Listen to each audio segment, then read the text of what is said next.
আসসালামু আলাইকুম রহমতুল্লাহি আবারাকাতুহু। প্রিয় ভাই ও বোনেরা, আমি আশা করি আল্লাহ তাআলার অশেষ রহমতে আপনারা ভালো আছেন, সুস্থ আছেন। আলহামদুলিল্লাহ। আজ আমি আপনাদের সাথে আলোচনা করব সিজদারত অবস্থায় সিজদায় মাথা রেখে ছোট্ট একটি দোয়া 3 বার পড়লে আল্লাহ তাআলা আপনাকে এত ধনী বানিয়ে দিবেন, আপনার ধন সম্পদ রাখার জায়গা পর্যন্ত হবে না। ইনশাআল্লাহ আপনার চাহিদা পূরণ করে দিবেন আল্লাহ তাআলা। আপনার যতটুকু প্রয়োজন ধন সম্পদের, আমি অনুরোধ করব অবশ্যই ভিডিওটি সম্পূর্ণ দেখে আমলটা করার জন্য।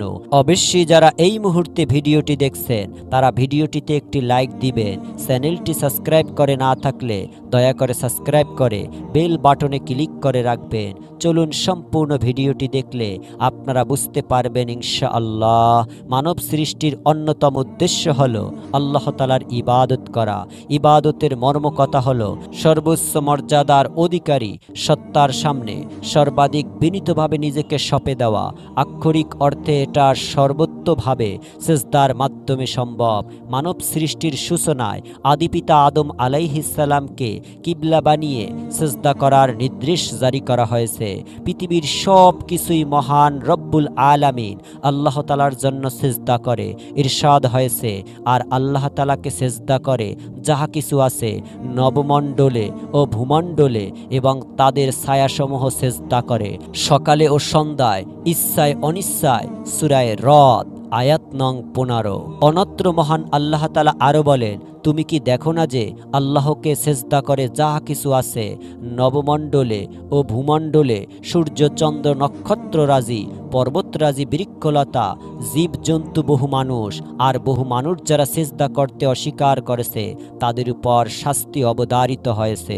বস্তুত মহান আল্লাহ তাআলা যাকে লাঞ্ছিত করেন তাকে সম্মানদাতা আর কেউ নেই। নিশ্চয়ই আল্লাহ যা চান তাই করেন। সূরা হজ আয়াত নং 18-তে বলা হয়েছে, শুধু নিম্ন জগতে নয়, সিজদা এই নিয়মে রয়েছে উত্তর জগতেও, যেখানে ফেরেশতা মহান আল্লাহ তাআলার উদ্দেশ্যে সিজদা করেন। ইরশাদ করা হয়েছে, তারা কি আল্লাহর শ্রেষ্ঠ বস্তুসমূহের প্রতি লক্ষ্য করে না?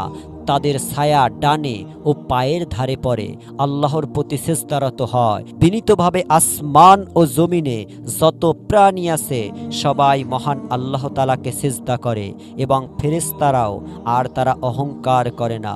সূরা নাহল আয়াত নং 48 থেকে 49-এ বলা হয়েছে, এর সিজদারত অবস্থায় আমাদেরকে মহান রব্বুল আলামিনের কাছে দোয়া চাইতে হবে। আমাদের সমস্ত প্রকার অভাব অনটন থেকে সিজদায় কিভাবে দোয়া করবেন তার নিয়ম, কিংবা সিজদায় দোয়া করলে যেই দোয়া কবুল হয়, তবে আমি আপনাদের সামনে তুলে ধরছি সিজদায় দোয়া করলে দোয়া কবুল হয়। এই বিষয় মুসলিম শরীফের একটি হাদিস রয়েছে। নবী করিম সাল্লাল্লাহু আলাইহি ওয়াসাল্লাম বললেন, বান্দা যখন সিজদারত অবস্থায় থাকে তখন সে তার রবের সবচেয়ে নিকটবর্তী অবস্থায় চলে যায়। কাজী তোমরা সেই সময় বেশি বেশি দোয়া করো, সেই সময় দোয়া কবুল করা হবে। এটি সহিহ মুসলিম শরীফের 350 নম্বর একটি হাদিস।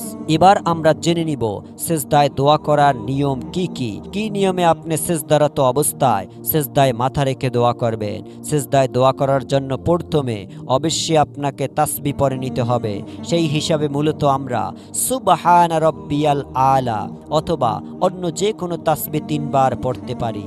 এই তাসবিহ পড়ার পরে আপনারা দোয়া শুরু করতে পারবেন। সিজদা অবস্থায় থাকা অবস্থায় ফরজ, সুন্নাত কিংবা নফল নামাজ, অর্থাৎ আপনি চাইলে ফরজ নামাজের সিজদায় দোয়া করতে পারবেন, এটা বৈধ হয়েছে।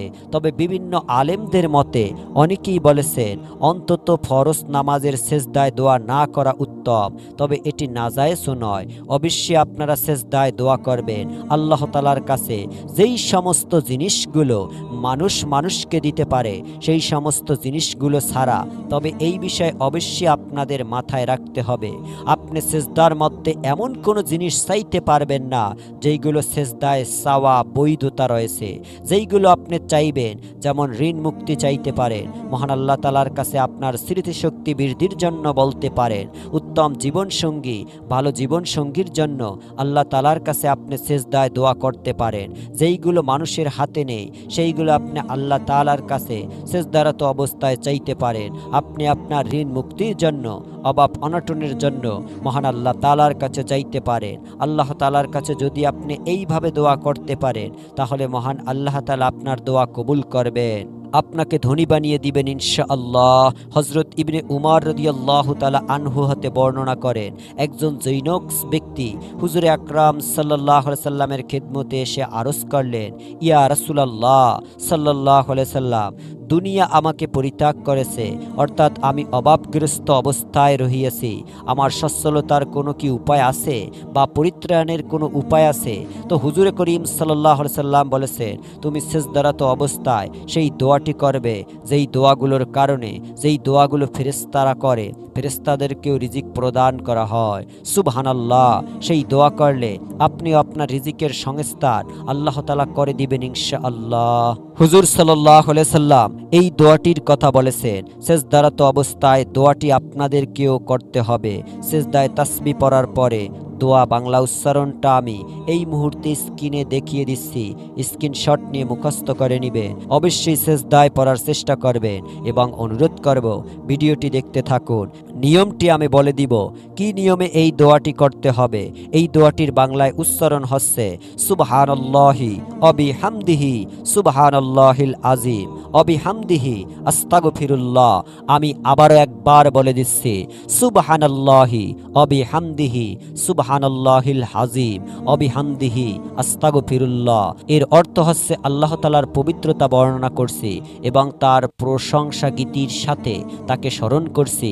মহান রব্বুল আলামিন আল্লাহ তাআলার পবিত্রতা বর্ণনা করছি এবং তার প্রশংসা আল্লাহ তাআলার নিকট ক্ষমা প্রার্থনা করছি।